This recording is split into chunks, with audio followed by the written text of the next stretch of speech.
Do you need to add heat and cooling to your house, garage, barn, and in my case, a 3 seasons room? A DIY ductless mini split. I compared the top 3 and one stood out. I'll tell you why. We'll install it, tell you how long it takes, and tell you how much it costs. And it's all next on HomeproHero.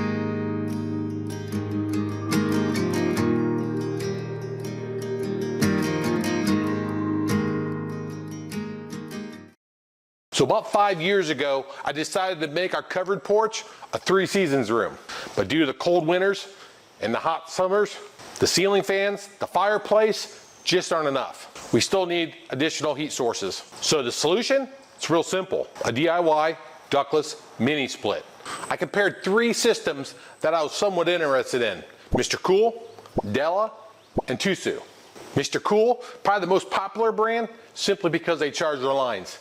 Not the best system out there.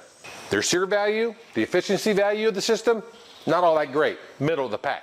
The price, highest among the ones that I actually compared. When it comes to Della, it's real simple. It's the budget selection. The SEER, super low, so that means the efficiency is super low. It's gonna cost you more in the long run. The third option, the choice that I made, TOSOT. Middle of the pack on price, top of the charts on SEER. Not only that, they have an ERV. It's an energy recovery, fresh air system tied into the mini splits. Takes stale, old air, takes the heat out of it, exchanges it with fresh, new air into your heated or cooled spot. Something that no other system has on the market today. On top of that, they had another color other than just boring old plain white. It's 230 volts, 18,000 K. Regardless of what system you go with, they all pretty much install the exact same way. With all that said, let's get to work. Hey, I can tell you this won't be the sloppy DIY mini split videos you've seen before on YouTube. It's gonna be a super clean install. We're gonna do it right. So I don't do unboxing videos on my channel. We'll cover every part as I install it. My install is super tight. The only place I could possibly put it in this room is above the door. TOSOT, they provided this template for me, the exact size of the unit, plus the ERV on the end. I've already centered the cardboard with the mark, and I've already put a center mark right here. Looks good right there. Let's double check measurement. We'll make sure this looks level. It'll look like crap. You can put the ERV on either side. I chose to put it on this side, but you can easily switch it to the other side if you choose to. They already have the hole placements already on there, including the screw locations for the mount. Yeah, we should be good. All right, let's take it down. Pretty simple. Done with this. So the body plate is on the back of the unit itself. I think they all come that way. Basically a screw holds it on there. Okay, we'll use these to line up the holes.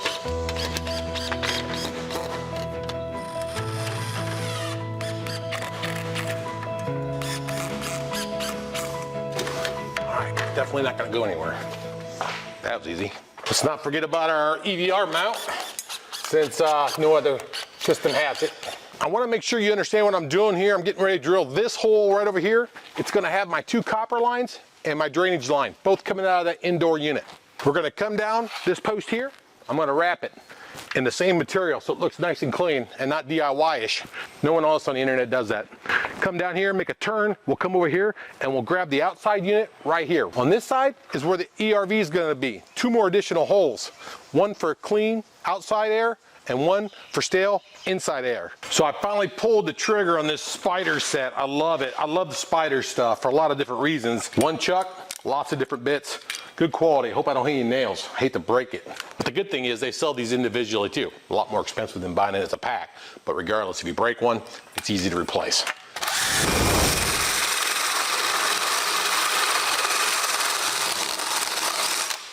Well, there's the first part. Let me show this real quick.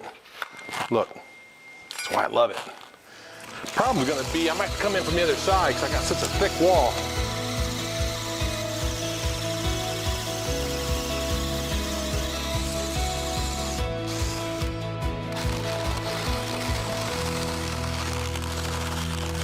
All right, 1 hole, 2 more to go. 3 technically. So now the ERV, so I got 3 holes, right? 2 holes, this one and this one are actually 2.5-inch holes from the outside. This one in the middle is actually gonna be a 4-inch. So they want you to chew out a little bit and then have 2 smaller holes for the pipe that fits snug. So what I'm gonna do is I'm gonna go ahead and drill the 2 smaller holes all the way through so I know where the mark's on the outside, and then we'll cut out the 4H1 first. I just wanna make sure I can come in from the outside with the 2.5 inchers. Not too bad, 1 nail. I got that trim works. I'm only a little bit in that 2x4. I'm probably leaving a good inch still there. Plus it has another 2x4 along the side and it's blocked. Let's spin that 2.5 inch on. Locked and loaded. All right, let's head to the outside. You coming? Let's go. Not feeling it today, are you? I wasn't either on this project. I don't like putting holes in the side of my house.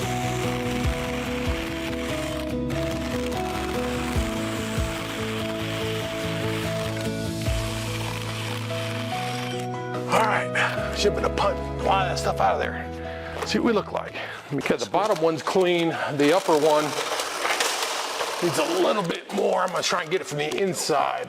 Oh, not too bad. She ain't pretty in there, but that works. All right, that wasn't as bad as I thought. I thought for sure I'd come across some nails. Look at this.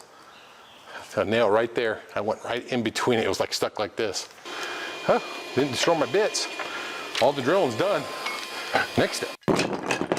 So I got the indoor unit. We're gonna install the wire real quick, but basically you gotta take the cover off the front, a little simple screw. You gotta come in from the back. Here it is. Boom, just like that. White and blue. So black and number 2. Let me guess, red and number 3. Red, brown, yep, number 3.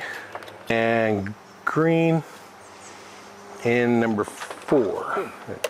Double check. White, blue, black, red, brown, green. Yep, good enough. That's all the wiring to the inside unit. There we go. Screw back in, we're good to go. One thing we have to do is we have to pull this out right here. So we got to make a notch so it sticks out on the wall. We need that one, that way it sticks like that, it'll go into the ERV. Okay, now the fun part, at least everybody says it's fun on the internet, is making sure there's pressure in these lines. Here we go. You got a big line and you got a small line. Let's get the 2 copper line sets through the hole from the outside in. I got a jog up there that I have to use a pipe bender for. If I had a straight shot out and down, it'd be easy. So we'll get the length inside right. We'll come out here and mark the bends and put the bends in before we attach it to the inside unit. Yeah, that should work right there. Okay. Spin the easy one first. I got the pipe bender here. Okay. Huh, not too bad. That bent that perfect. All right, so this is the one that's gonna give me the problems. It's so, kinked it, guy. Well, that sucks. I kinked the lines, just like everybody else on the internet. Luckily, TOSOT, I could buy a new set, get them delivered in a couple days. And I think I found a solution that's gonna work perfect for not only me, but you too if you decide to tackle it. So I decided to go with the pad. It's plastic, got it on Amazon, it's like 60 bucks. Just easier to get a pad, and I'm trying to space it out so those copper lines don't bundle up in the back like you see on YouTube over the place. How bad that looks. All right, let's go get the big boy.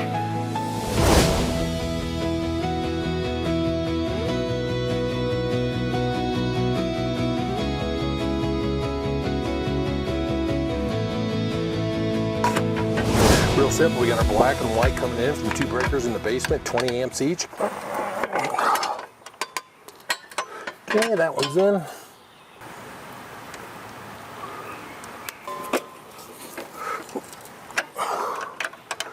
Good. And the ground. All right, pretty clean, right? Not too bad. That was a $120 mistake. But at least they're reasonable. Let's do it right this time. I got a new solution. Yeah, it's a better product. Maybe it was worth the extra 100. All right, let's go and put the line through the hole in the wall, get them formed, and then we'll pull them back out and hook them to the air handler. So I got a 4-pack of these on Amazon. I'll put a link in the description. These go inside, and these won't allow you to kink the lines. I've already tested them on my set that I screwed up. Don't use those pipe benders, they don't work. Let's start with the little one. I got 2 marks, a big mark and a little mark. The little mark's for the little line, the big mark's for the big line. Don't worry about kinking. Pretty good right there. Yeah, well, it's pretty simple. The bigger one's harder to manage. Such a sharp turn right here. Let's go outside, let's rebend them the other way. Let's take her easy and slow. Oh, that's pretty simple right here. Now the bigger one.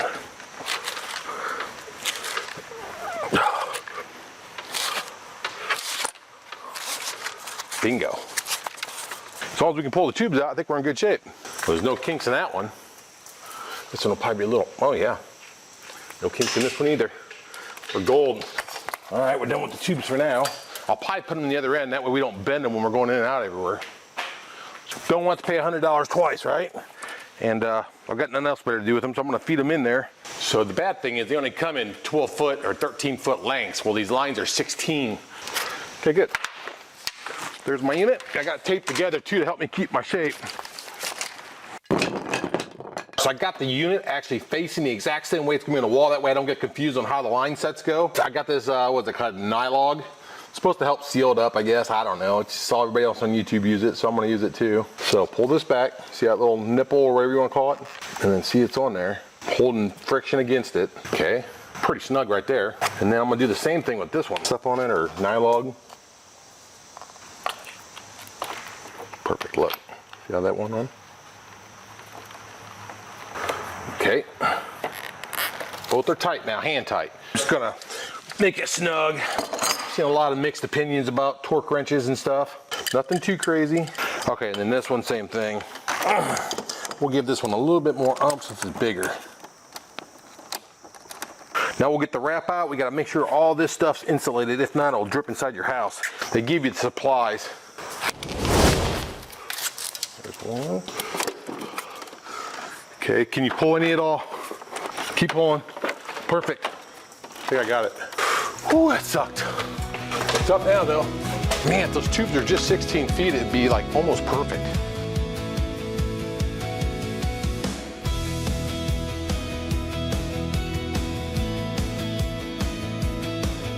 That's good right there. I'll tell you what, man, that big one's hard to adjust, but this little one's like cake. Like that. Yeah, so I'll be like that, boom, boom. All right, no kinks. It obviously came out. Probably never use that again. Oh yeah, it's gonna come out. No kinks. Good. I'll never use this one again either. Goodbye. Thank you for your service. Black and white are both hot because this is a 240 circuit.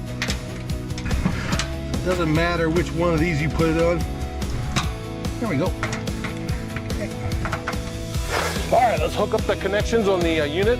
So first one's that white blue goes here on the first one, just like on the inside unit. Okay, and then the black one's next. Okay, and then the final one's the brown red one. Boom, both grounds are tied in, we're good. Everything looks good, make sure everything's tight. Yeah, everything's tight. So all we gotta do is put the lid on it.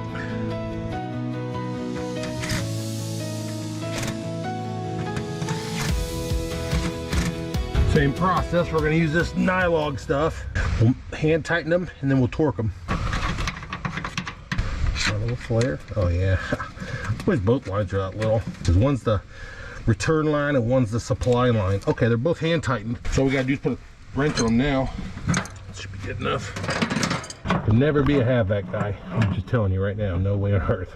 Okay, time for the part that everybody's scared of, but it's super simple. These aren't mine. I borrowed them from a buddy. You can rent them for like 30 bucks, I think. So they're fairly cheap. Anyways, all it's gonna do is suck all the air out of the lines.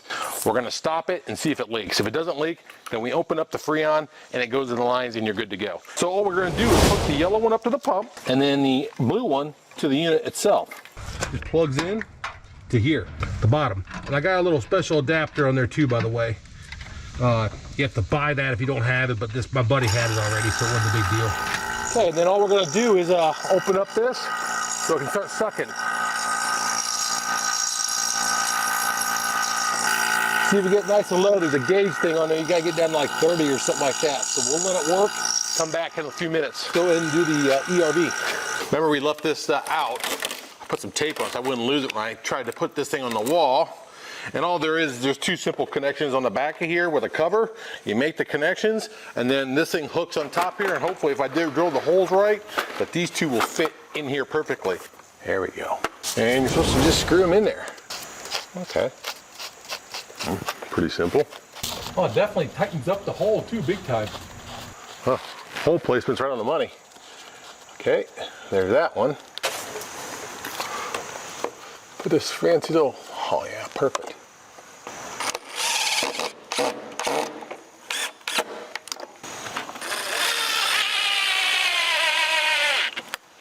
Looks like a pro installed that. Let me show you what I'm talking about. All right, and there's one last step. There's a little cover for it. Old stale air out, nice fresh air in.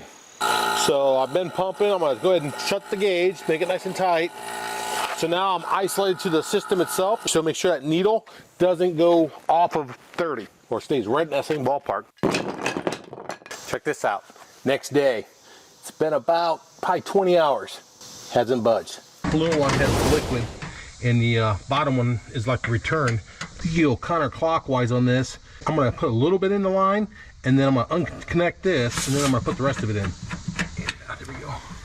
There we go. Open up all the way till it stops. Then you open up the bottom one, same size wrench. I think it's 5mm. There we go. Right there. Let's put the caps back on. Time to power it up. I think the Freon part was the easiest part. Here goes nothing. We're live downstairs. Let me know if the light comes on up there. Gonna turn around and make it live. Is it good news or bad news? The light on? Oh yeah, the light's on. Let's let it do its thing. Guess we got power to the unit. That's a good sign, right? Yes, sir. Well, I think I gotta shut the windows now and see if I can cool this thing down a little bit. Super cool. All right, so far so good. Now hopefully it blows cold air. Line kit cover, plastic. No way. I'm gonna do it out of wood, same trim. I'll tell you what the difference in the price is at the end.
Another DIY project in the books. Been 2 or 3 weeks and we love it. I can already feel the boost in property value after installing the 18K TOSOT mini split. Thanks to the EVR, I can feel the freshness from the outside sitting inside. Big question is, how much did it cost? All in all, I'm all in for about $2,200. A solid day's worth of work if you don't take into account the line set I had to replace. It's kind of a no-brainer. TOSOT checks all my boxes. All the products I use today are in the video description below. I've also included a coupon from TOSOT if you decide to tackle this type of project on your own. I hope you liked the video. Make sure you subscribe. Make sure you like it. Take care. I'll see you next time.